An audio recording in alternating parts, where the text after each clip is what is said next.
চেহারা নষ্ট হয়ে যাবে, মুখের কাঠিন নষ্ট হয়ে যাবে, মানুষের সামনে যাওয়া যাবে না। বিভিন্ন জিনিসের চিন্তা করে যখন ওই ব্যক্তি ওই নারী বিনা কারণে যখন সন্তানকে নষ্ট করে দিল, পেটে আসার পরও ওই সন্তানকে নষ্ট করে দেয়, সে ইমানদার হইতে পারবে না। মুসলমান মা বোনেরা রে আমার, এজন্য বিনা কারণে সন্তানকে নষ্ট করা যাবে না। বিনা অজুহাতে নিজের হেডম ঠিক রাখার জন্য, নিজের চেহারা ঠিক রাখার জন্য এভাবে আল্লাহর রসুলের বিরোধী কাজ করা যাবে না। এজন্য মুহাম্মদুর রাহমাতুল্লিল আলামিন বিশ্বের মানুষদেরকে জানিয়ে দেয়, তোমরা ওই ঘরে বিবাহ শাদী করো যে ঘরের মধ্যে বেশি সন্তানাদি হয়। 5 নাম্বার কথা হলো, স্বামী বিদেশ গেছে, স্বামী ঢাকা গেছে চাকরি করে, এপাশে স্ত্রী অবৈধ সম্পর্ক করছে, এপাশে সে টের পাইছে আমার পেটে অবৈধ সন্তান আসছে। স্বামীকে আনার পর বলে, তুমি গত মাসে আসছিলে, বিনা কারণে কিভাবে যেন সন্তান পেটে আসছে এটা আমি জানি না। এভাবে আমি জানি না কিভাবে সন্তান আসছে, তো গোপন রাখছে। জিনাকারী মেয়ের জিনা করার কারণে পেটে সন্তান আসছে, এই সন্তানকে যে নিজের স্বামীর নামে চালাইয়া দেয়, এর থেকে জঘন্য নারী এই বাংলার জমিনে হইতেই পারে না। আল্লাহ পাক রব্বুল আলামিন কোরআনের মধ্যে কথাগুলি বলেছেন, রাসূলকে আদেশ দিয়েছেন এই সত্যগুলি আপনি দিবেন। 5 নাম্বার সত্য, জিনা করার পরে পেটে বাচ্চা আসছে, স্বামী চাকরি করে বা বিভিন্ন দূরে থাকে বা বাড়িতেই থাকে, স্বামী যখন চলে যায়, পরকীয়ায় লিপ্ত হওয়ার পর যখন পেটের মধ্যে বাচ্চা আসছে, বাচ্চাকে নষ্ট করে নাই, কিন্তু এই সন্তান পেটে আসার পরে নিজের স্বামীর নামে চালাইয়া দেয়, এর থেকে জঘন্য মহিলা এই দুনিয়ার জমিনে হইতেই পারে না। স্বীকৃতি নেওয়ার জন্য 6টা অঙ্গীকার নিবেন, তার মধ্যে 3 নাম্বার অঙ্গীকার সে যেন জিনা করে না। আমরা তো মনে করি নারী পুরুষের অবৈধ কাজ করলে শুধু জিনা, তাই নয়। জিনা শুধু এটা নয়, আরে জিনার গুনাহ এমন একটা গুনাহ, ওরে মুসলমান একটু চিন্তা করে দেখেন, মা বোনেরা একটু চিন্তা করে দেখেন, জিনা কাকে বলে? বলে বেপরদায় থেকে যখন কোনো পর পুরুষী, যখন কোনো পুরুষ লোক যখন বেগানা নারীর চেহারা দেখে, এটাই তার জন্য জিনার গুনাহ। এমনকি তার যখন মানুষের সাথে সে বেগানা না পুরুষের সাথে সাক্ষাৎ করলো, সাথে তার আমল নামায় জিনার গুনাহ লেখা হলো। যখন একজন মা ও বোন যখন তার শালী তার দুলাবার সাথে সাক্ষাৎ করলো, যখন তার বিয়ের সাথে সাক্ষাৎ করলো, যখন এভাবে খালাতো ভাই মামাতো ভাইয়ের সাথে সাক্ষাৎ করলো, তখন তার আমল নামায় জিনার গুনাহ হয়ে গেল। আর যে ব্যক্তি এই জিনার গুনাহ নিয়ে দুনিয়ার জমিন থেকে বিদায় হয়ে চলে গেল, সে তো প্রকৃত ইমানদার হইতে পারলো না। এজন্য জিনা করা যাবে না, জিনার গুনাহ অর্জন করা যাবে না। মুসলমান বর্তমান এমন একটা যুগ চলে আসছে, স্বামী যখন প্রবাস জীবনে চলে যায়, ওই স্ত্রী পরকীয়ায় লিপ্ত হয়ে যায়। যখন একজন বোন বড় হয়, যখন যুবতী হয়ে যায়, তখন ওই দেখা যায় ওই বোন প্রেমের মধ্যে জড়িত হইয়া যায়, বিভিন্ন ধরনের অশ্লীল কাজ করে। স্বামী বিদেশে থাকে, এত কষ্ট করে তোমার জন্য এত টাকা পয়সা পাঠায়, যা যা প্রয়োজন চাওয়ার সাথে পেয়ে যাও। যখন তুমি অন্যের সাথে পরকীয়ায় লিপ্ত হয়ে যাও, আল্লাহ পাক রব্বুল আলামিন তোমার প্রতি নারাজ হয়ে যায়, অসন্তুষ্ট হয়ে যায়। যার কারণে আল্লাহ পাক রব্বুল আলামিন বলেন, যখন ওই ব্যক্তির নারীর সতীত্ব যখন স্বামীর হক আর একজনকে দিয়ে দিল, ও একজন জিনাকারিনী মহিলা হয়ে গেল। ওরে মুসলমান, এই জিনা করা যাবে না, জিনার গুনাহ অর্জন করা যাবে না, পর পুরুষের সাথে সাক্ষাৎ করা যাবে না, দাওরার সাথে কথা বলা যাবে না, সাক্ষাৎ করা যাবে না, দুলাভাইয়ের সাথে কথা বলা যাবে না, বিয়ার সাথেও ঘুরতে যাওয়া যাবে না, পার্কেও যাবে না, মার্কেট করার জন্য তোমার তোমার কোনো প্রয়োজন নাই।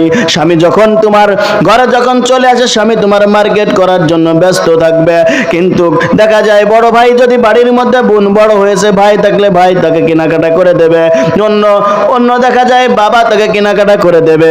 ওরে মুসলমান, বর্তমান এমন একটা যুগ, যেই যুগের মধ্যে বাজারে গেলে যদি 25 জন পুরুষ মানুষ পাওয়া যায়, সেখানে 75 জন নারী পাওয়া যায়। মুসলমান ভাইরা রে আমার, মুসলমান মা বোনের আরে আমার, আল্লাহ পাক রব্বুল আলামিন নবীকে ডাক দিয়ে বলে, হে নবী, আপনার কাছে যদি কোনো ব্যক্তি আছে, তার মধ্যে 6টা অঙ্গীকার নেবেন, তার মধ্যে 4 নাম্বার, 6টা জিনিস বলে আমি শেষ করে দেব। 4 নাম্বার, বিনা কারণে শরীয়ত সম্মতভাবে সন্তান নষ্ট করা যাবে না। এমনও দেখা যায় দুনিয়াতে 1টা 2টা বাচ্চা হওয়ার পরে বাচ্চা নেয় না, যদিও বাচ্চা পেটে চলে আসে, বিনা কারণে সেটাকে নষ্ট করে দেয়। ওরে মুসলমান মা বোন, অনেক বোন বর্তমান ডিজিটাল যুগে এসেছে, চেহারা নষ্ট হয়ে যাবে, মুখের কাটিং নষ্ট হয়ে যাবে, মানুষের সামনে যাওয়া যাবে না, বিভিন্ন জিনিসের চিন্তা করে যখন ওই ব্যক্তি, ওই নারী বিনা কারণে যখন সন্তানকে নষ্ট করে দিল, পেটে আসার পরও ওই সন্তানকে নষ্ট করে দেয়, সে ইমানদার হইতে পারবে না। এজন্য মুসলমান, এ কাজ মোটেও করা যাবে না। মুসলমান মা বোনেরা আমার, অথচ আল্লাহর হাবিব সাল্লাল্লাহু আলাইহি ওয়াসাল্লাম তিনার উম্মতদেরকে জানিয়ে দেয়, হে আমার উম্মতেরা রে, হাসরের ময়দানে এক এক নবী এক একটা গ্রুপ নিয়ে দাঁড়া হইবে। কারো কাছে 50 লক্ষ মানুষ, কারো শোডাউনে, কারো সামনে 1 লক্ষ মানুষ, কারো কাছে 5 লক্ষ মানুষ, কারো কাছে কোটি কোটি উম্মত নিয়ে দাঁড়া হইবে। আমি চাই হাসরের ময়দানে যেন আমার উম্মতের সংখ্যা বেশি হয়। এজন্য রাহমাতুল লিল আলামিন বলেন, দুনিয়ার জমিনে আল্লাহর হাবিব সাল্লাল্লাহু আলাইহি ওয়াসাল্লাম বলেন, যে বংশের সন্তান বেশি হয় ওই বংশে তোমরা বিবাহ শাদী করো। কিন্তু আমরা চাই কি, একটা হলে ভালো হয়, 2টার বেশি নয়। এর দ্বারা বোঝা গেল রাহমাতুল লিল আলামিনের আদর্শকে, কথাকে আমার কাছে গ্যারান্টি, বিশ্বাস কার্যকারী মনে হয় না। কথা বলেন ঠিক কিনা? মুসলমান মা বোনেরা রে আমার, এজন্য বিনা কারণে সন্তানকে নষ্ট করা যাবে না।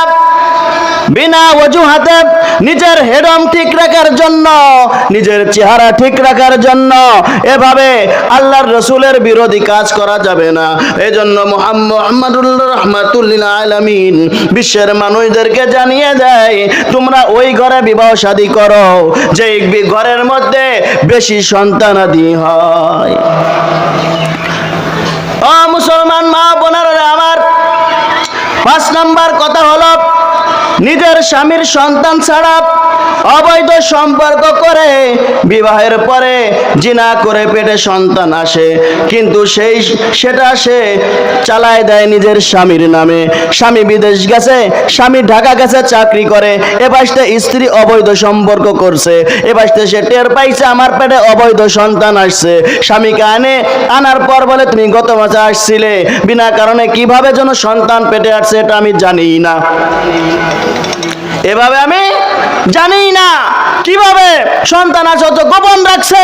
জিনাকারী মেয়ের জিনা করার কারণে পেটে সন্তান আসছে, এই সন্তানকে যে নিজের স্বামীর নামে চালাইয়া দেয়, এর থেকে জঘন্য নারী এই বাংলার জমিনে হইতেই পারে না। আল্লাহ পাক রব্বুল আলামিন কোরআনের মধ্যে কথাগুলি বলেছেন, রাসূলকে আদেশ দিয়েছেন এই শর্তগুলি আপনি দিবেন। 5 নাম্বার শর্ত, জিনা করার পরে পেটে বাচ্চা আসছে, স্বামী চাকরি করে বা বিভিন্ন দূরে থাকে বা বাড়িতেই থাকে, স্বামী যখন চলে যায়, পরকীয়ায় লিপ্ত হওয়ার পর যখন পেটের মধ্যে বাচ্চা আসছে, বাচ্চাকে নষ্ট করে নাই, কিন্তু এই সন্তান পেটে আসার পরে নিজের স্বামীর নামে চালাইয়া দেয়, এর থেকে জঘন্য মহিলা এই দুনিয়ার জমিনে হইতেই পারে না। মুসলমান মা বোনেরা রে আমার, রহমাতুল লিল আলামিনকে আল্লাহ পাক রব্বুল আলামিন যেই সত্যগুলি দিলেন সেই সত্যগুলির মধ্যে 6 নম্বরে বলেন যে কোনো নেক কাজ করবে এই কাজটা যেন রহমাতুল লিল আলামিন আপনার সুন্নাত তরিকায় হয়। কাজটা সুন্নাত তরিকায় যেন হয়। এই সুন্নাত তরিকায় কিভাবে হবে? বলে কাজ যখন আমি শুরু করব, কাজের শুরুতে ভালো কাজ আমি শুরু করব ডান দিক থেকে, খারাপ কাজ শুরু করব আমি বাম দিক থেকে। যখন আমি কাজের মধ্যে শুরু করব বিসমিল্লাহ বলে যখন আমি কাজটা শুরু করব, যখন আমি খানা খাইতে বসবো দস্তারখানাটা বিছাই আমি খাবার খাইতে বসবো, যখন আমার খাবার শুরু হয়ে যাবে আমি খাবারের শুরুর দোয়াটা পড়ে নেব, খানার সামনে আসার দোয়াটা পড়ে নেব। যখন আমার সময় এভাবে যখন আমি যে কোনো কাজ করব, যখন আমি পোশাকটা পরবো ডান পা আমি আগে দেব, ডান হাত আগে ভরবো, বাম পা পরে ভরবো, বাম হাত পরে ধরবো। এভাবে যদি আমি প্রতিটা কাজ শুরু করি রহমাতুল লিল আলামিনের আদর্শ দিয়ে, তাহলে আমার জীবন ধন্য হয়ে যাবে। ও মা ও বোনেরা আমার, যারা সামনে আসছি প্রকৃত ঈমানদার, আল্লাহর জান্নাতে যদি যাইতে হয় আমার জন্য 6টা শর্ত মেনে আল্লাহর তৈরি জান্নাতে যাইতে হবে, নাহলে আমার জন্য জান্নাত কিন্তু নির্ধারিত নয়, আমার থেকে জান্নাত দূরে। এজন্য দেখা যায় আমরা কি করি, নিজের জীবনকে নষ্ট করে দিচ্ছি, অন্যের দিকে ঢুকাইয়া দিচ্ছি, নিজের মত মতো চলতেছি। হুজুর আসতেছে তো, নিজের জীবনকে আমি অন্যদিকে ঢুকাইয়া দিয়েছি। ও মা বোনেরা আমার, রাস্তায় যখন আমি চলি দেখা যায় কি, আমি চুল যখন বের করে চলি, চুলকে আমি আল্লাহর তৈরি চুলকে আমি কাটিং করে লাল করছি, ছোট্ট ছোট্ট চুল করছি। যখন আমি রাস্তা দিয়ে বের হই মুখটাকে আমি মেকআপ করে নষ্ট করে ফেলেছি, চুলকে আমি চিকন করেছি, ভুরুকে চিকন করেছি, আল্লাহর তৈরি বিধানকে আমি লঙ্ঘন করেছি। আল্লাহর হাবিব সাল্লাল্লাহু আলাইহি ওয়াসাল্লাম বলেন আদ-দাইয়ুসুল্লাযী ইউকিররু ফি হাযিহিল খাবাস, 3 শ্রেণীর মানুষের জন্য জান্নাত হারাম। তার মধ্যে একটা হচ্ছে দাইয়ুস নারী। দাইয়ুস নারী তাদেরকেই বলা হয় যারা পেট পিঠ বের করে, মাথায় কাপড় ছাড়া চুলকে দেখাইয়া কপাল চুলকে ছোট করে, ভুরুকে চিকন করে, দাঁত ঘষে ঘষে চিকন চিকন করে, এভাবে বিভিন্ন কোয়ালিটির জিনিস হইতে পারে, খাটো খাটো পোশাক পরে, পেট বের করে রাখে, পিঠ বের করে রাখে, বুকে উন্না নেয় না, যেই বুকে উন্না নেওয়ার দরকার সে উন্না পিছনে নেয়। এই সমস্ত মানুষ হচ্ছে দাইয়ুস। এই দাইয়ুসের জন্য আল্লাহর হাবিব সাল্লাল্লাহু আলাইহি ওয়াসাল্লাম বলেন এই দাইয়ুস মহিলারা কখনো জান্নাতে যাইবে না। শুধু তাই নয়, জান্নাতের ঘিরানো পাইবে না। ও মা ও বোনেরা আমার, তখন বলেছে এই 6টা কাজ যে বলবে সে প্রকৃত ঈমানদার। 1 নাম্বার কথা বলেছি তারা যেন আল্লাহর সাথে শরীক না করে। 2 নাম্বার কথা হয়েছে সে যেন চুরি না করে। 3 নাম্বার জিনা যেন না করে। 4 নাম্বারে বিনা কারণে শরীয়ত সম্মতভাবে সন্তান যেন সে নষ্ট না করে। যে সন্তান 10-12টা আছে ভিন্ন কথা, একটা সন্তান 2টা সন্তান আছে, কিন্তু দেখা যায় নিজের শরীরকে ঠিক রাখার জন্য, নিজের যৌবনের চেহারাকে ধরে রাখার জন্য যখন সে এই কাজটা করবে সে আল্লাহর বিধানকে লঙ্ঘন করলো। এমন কাজ করা যাবে না। আল্লাহর হাবিব বলেন সন্তান যত বেশি হবে তত আমার উম্মাত বেড়ে যাবে, আল্লাহ হাসরের ময়দানে আমি আল্লাহর সামনে মুখ উঁচু করে দাঁড়াইতে পারবো। এজন্য বিনা কারণে সন্তানকে নষ্ট করা যাবে না। 5 নম্বরে স্বামীর সাথে অন্যের সাথে পরকীয়ায় জড়িত হইয়া, অন্যের পরকীয়ায় জড়িত হইয়া পেটে গর্ভে সন্তান আসছে, আস্তে আস্তে ওটাকে আস্তে আস্তে বড় করার পর, যখন বড় করার পর ওই স্বামীকে বললাম এটা তোমার সন্তান, অন্যের সন্তানকে পেড়ে রাখা নিজের নামে, নিজের স্বামীর নামে অপবাদ দিয়ে নিজের জীবনকে ধ্বংস করলো, স্বামীর নামে মিথ্যা বা অপবাদ দিল। এই কাজটা করা যাবে না। 6 নম্বরে আমাদের কাজ যেন রহমাতুল লিল আলামিনের আদর্শ মোতাবেক হয়।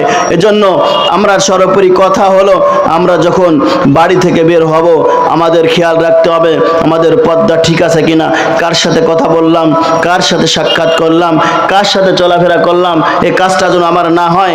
আল্লাহ পাক রব্বুল আলামিন আমাদের সবাইকে উক্ত কথার উপর আমল করার তৌফিক দান করুক।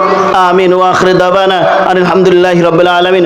আসসালামু আলাইকুম ওয়া রাহমাতুল্লাহি ওয়া বারাকাতুহু।